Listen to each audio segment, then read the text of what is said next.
Bonjour à tous et bienvenue. Donc, la dernière fois, on avait regardé comment obtenir le consentement d'un utilisateur, mais on n'avait pas vu comment l'exploiter, ce consentement. Donc, c'est ce que je me propose de faire aujourd'hui. Donc, ça se passe au travers de règles. Alors, je reviens sur mon site de démo où on a mis notre consentement et notre formulaire. Et je vais aller dans les paramètres et aller chercher donc ce qu'on appelle des règles. Voilà, je vais voir comment créer une nouvelle règle et on va voir que dans les règles, elles se déclenchent à un certain moment. Donc par exemple, quand un consentement est arrivé, on peut l'appliquer à tous les visiteurs ou à un segment spécifique et on a un certain nombre d'actions. Alors ici, on en a trois. Il faut savoir que l'éditeur peut en rajouter. Là, on va renseigner une propriété de profil ou de session. Alors, je vais chercher une propriété de profil qui va se trouver dans le JCustomer, dans la liste des propriétés qui existent, et je m'aperçois qu'effectivement, j'ai rien pour les consentements. Donc, on va s'arrêter là, et on va aller ajouter une propriété pour capturer le consentement. Donc là, il suffit d'aller dans les propriétés, donc gestion des propriétés ici dans paramètres. Je vais aller ajouter une propriété dans par exemple la dernière carte et je vais l'appeler qui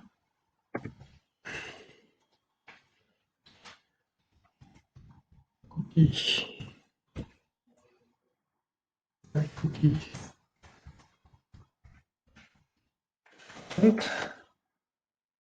Et c'est une propriété de type booléen. Voilà. Une fois ceci fait, je peux revenir dans mes règles et ajouter une règle. Donc cette règle, elle va s'exécuter effectivement quand un consentement de visiteur est modifié.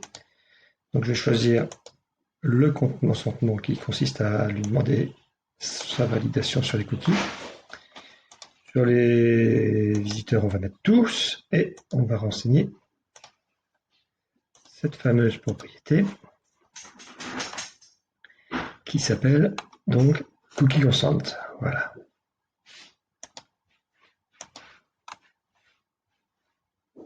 Et on la déclare cochée. Voilà. On n'en rencasse qu'une. On pourrait également envoyer un courrier, ajouter un visiteur aux listes. Par exemple, si j'ai une liste statique, je peux avoir, voilà, j'ai une liste qui s'appelle consentement accepté. Alors, il faut savoir que dans ce cas-là, on n'a pas d'action qui permette de retirer le profil visiteur aux listes. C'est des actions, des règles qui vont pouvoir effectivement être ajoutées par l'éditeur a posteriori. Je sais que là, dans celle que je vous présente là, il n'y en a que trois. Dans d'autres démos, vous pouvez voir d'autres règles qui consistent à envoyer les données dans Salesforce ou des choses comme ça. Là, il faut contacter l'éditeur pour voir ça. Donc là, l'état de la règle est actif. Et on peut effectivement proposer de déclencher la règle une seule fois par profil. Donc j'enregistre la règle. Si elle veut bien. Ah, pardon. Donc là, j'active. Voilà. Ici.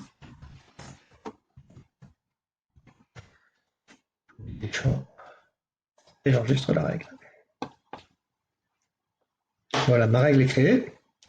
Donc maintenant, il me suffit d'aller dans le site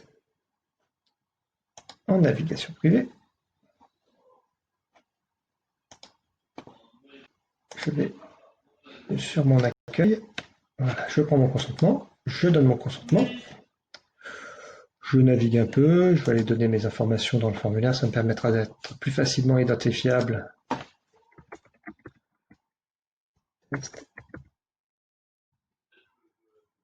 Mais Allez, je peux mettre une date de naissance et un email. Voilà. Donc là, je vérifie que je suis bien identifié. Voilà, test mail. Là, on voit un petit bout de progressive profiling. Donc, et si je reviens dans mon back-office, je devrais d'ores et déjà me voir dans les visiteurs. Ici, voilà, je suis arrivé là et je peux constater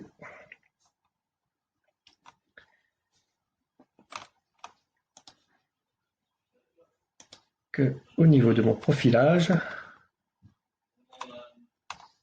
au niveau de mes propriétés, pardon, j'ai donné mon consentement. Voilà, j'ai accepté le consentement. Donc l'information est enregistrée. On peut aller voir aussi au niveau des listes statiques. Je devrais me trouver dedans.